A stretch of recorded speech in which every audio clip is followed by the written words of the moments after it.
Bonjour à tous et bienvenue, je vous retrouve aujourd'hui comme prévu pour une enquête. Quand on part en vacances ou quand on part visiter un endroit, le même problème refait souvent surface à l'heure du déjeuner ou du dîner.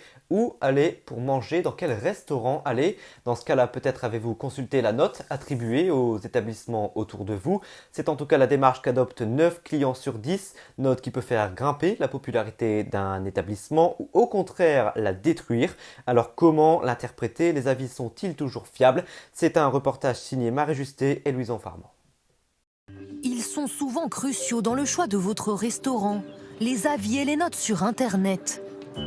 Moins de 4 étoiles, pour certains clients, même pas la peine de regarder le menu.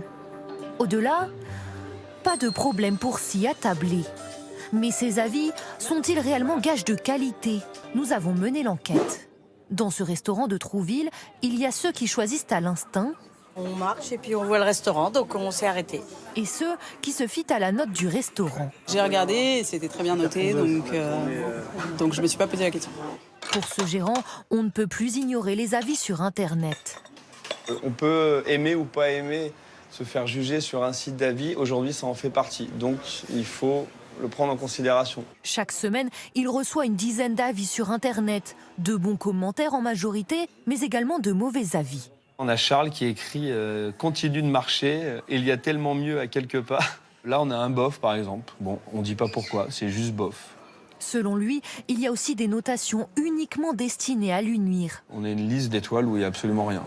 Donc c'est là qu'on se dit que bon, il y a peut-être des faux avis.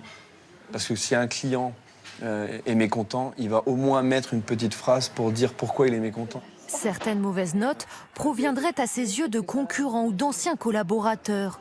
De mauvais avis, minoritaires et sans conséquence pour son activité. À Tours, cet autre restaurateur estime lui avoir subi un préjudice. Un café gourmand ?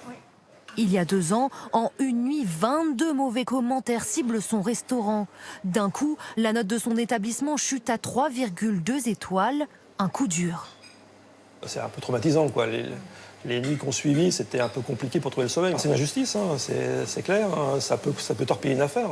Il estime avoir perdu une dizaine de clients par service pendant un an.